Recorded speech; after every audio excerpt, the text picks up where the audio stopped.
Olá pessoal, estamos aqui novamente para dar continuidade à parte de bioquímica, né?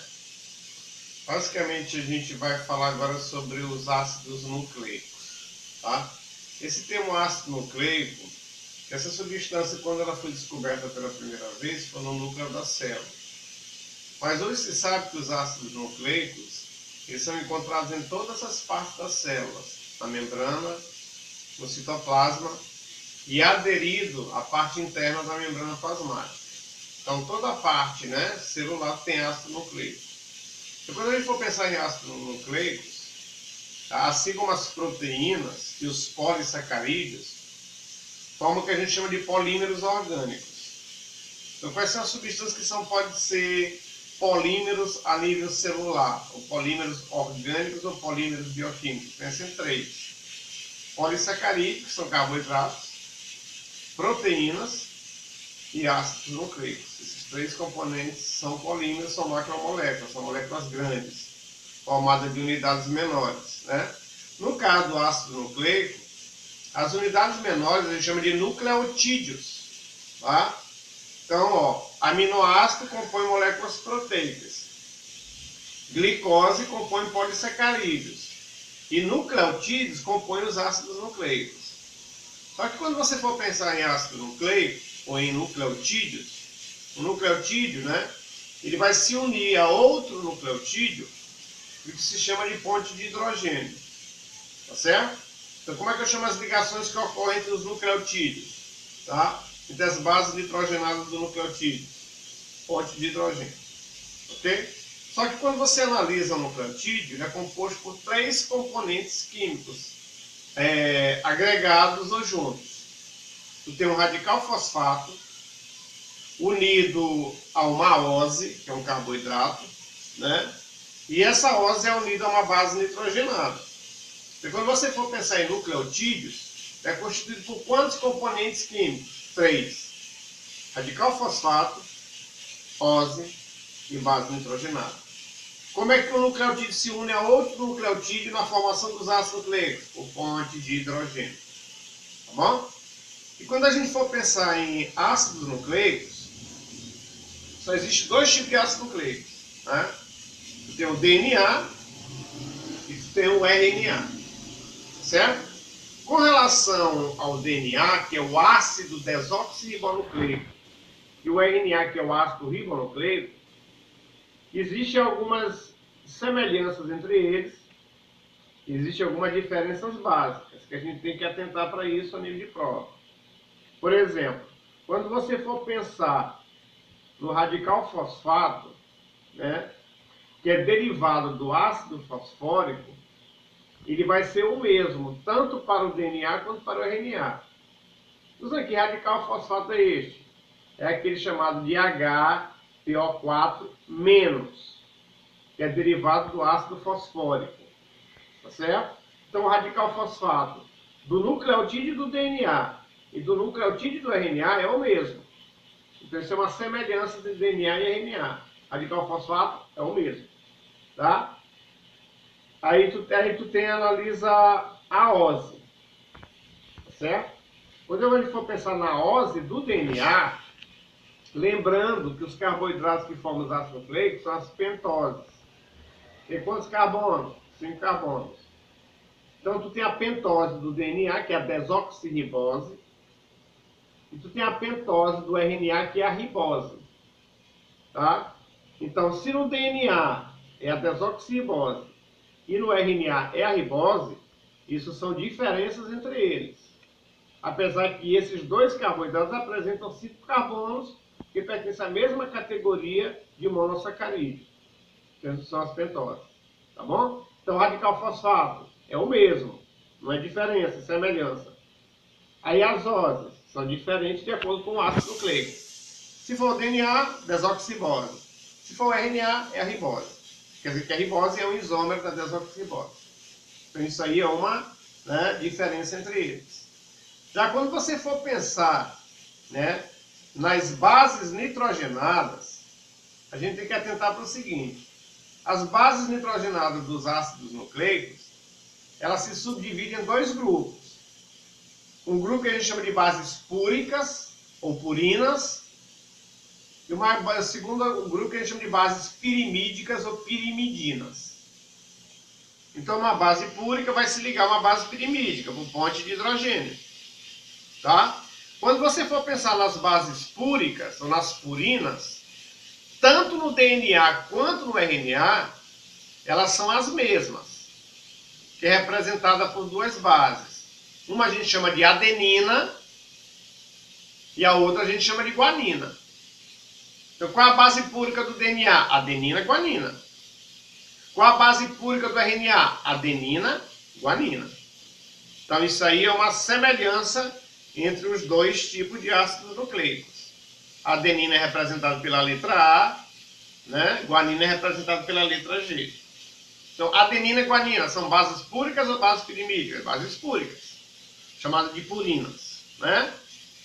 Aí tu tem as bases pirimídicas, que a diferença vai estar numa única base pirimídica.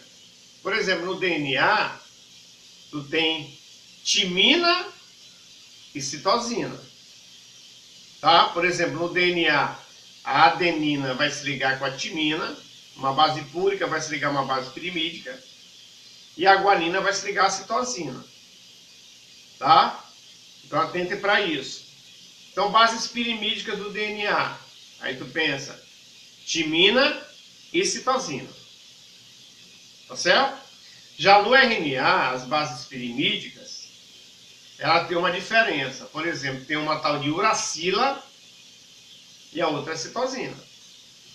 Tá? No RNA, adenina se liga com uracila. E guanina sempre se liga com citosina. Tá? Então, essa é a diferença quando você compara a molécula do DNA com a molécula do RNA com relação às bases pirimídicas dos ácidos nucleicos. Então, bases púricas são as mesmas, tanto para o DNA quanto para o RNA, adenina e guanina.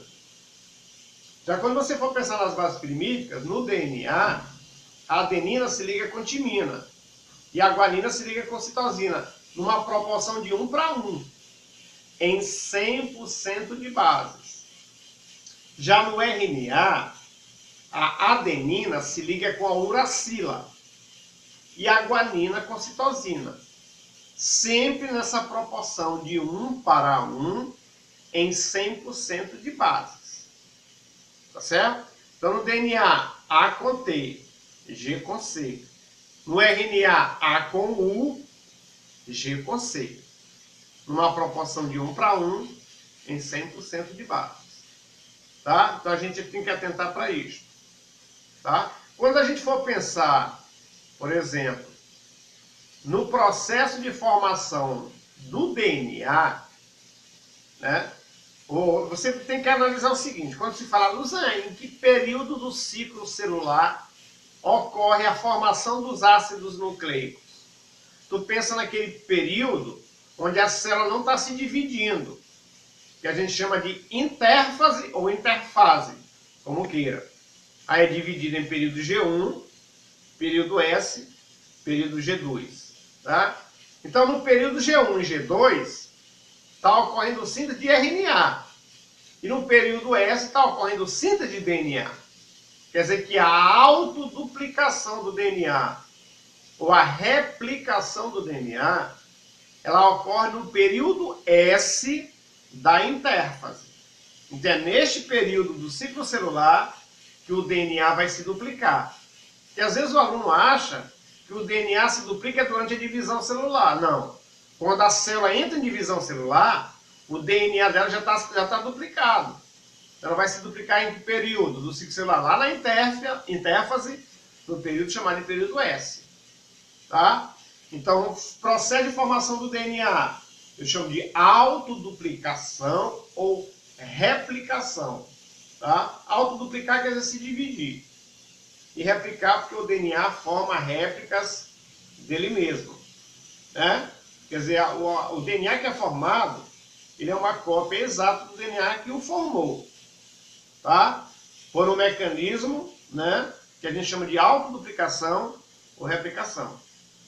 Atente para um aspecto. Luzan, quais são as enzimas que entram na formação do DNA? aí tu tem que pensar em duas enzimas. Uma é chamada de DNA helicase. Vamos amar numerito, tem helicase e DNA. É a mesma enzima. Tá? O que o DNA helicase faz? Ela quebra, essa enzima, a primeira ligação de ponte de hidrogênio. Então, quem quebra a primeira ligação de ponte de hidrogênio? DNA helicase. Aí ela abre parcialmente essa fita. Aí vem uma outra enzima chamada de DNA polimerase. O que o DNA polimerase faz? Quebra as outras pontes de hidrogênio, liberando as duas fitas. Relembrando que o DNA, a gente considera o DNA de eucarioto, onde a fita é dupla, em aspecto de dupla hélice ou de alfa hélice. Que a estrutura do DNA é uma estrutura chamada de secundária. Tá? Atento para isso. Então são quantas fitas de DNA? Duas. Elas estão interligadas por ponte de hidrogênio. Quem quebra a primeira ponte? DNA helicase. Quem quebra o resto das pontes? DNA polimerase ou polimerase de DNA. Tá? Apesar que muitos dos livros, eles só falam em DNA polimerase, eles não falam em DNA helicase, mas são duas enzimas. DNA helicase, DNA polimerase. Libera as duas fitas, tá? E essas fitas vão incorporando novos nucleotídeos. Então, um DNA produz quantos DNAs? 2. Tá? Pela incorporação de novos nucleotídeos, né? Juntando com as pontes de hidrogênio. Por isso é que se diz o seguinte, que quando o DNA forma outro DNA, é por um processo chamado de semiconservativo. Por que isso? Porque o DNA que foi formado, ele conserva metade da fita do DNA original. Então, o DNA, quando forma outro DNA, a conservação ela é total ou essa conservação ela é parcial? Aí tu pensa, essa conservação ela é parcial, porque o processo ele é semi-conservativo, quer dizer que ele conserva só metade da fita do DNA original. Tá certo? Então, atente para isso. Processo de formação do DNA, autoduplicação. Quais são as enzimas? DNA polimerase, DNA helicase. DNA helicase primeiro, depois DNA polimerase. É um processo aconservativo, semiconservativo ou conservativo? Ele é semiconservativo, tá? Porque ele vai conservar metade da fita original. Então, atente para isso, tá? Quando a gente for pensar a função do DNA, ela sempre é uma função genética.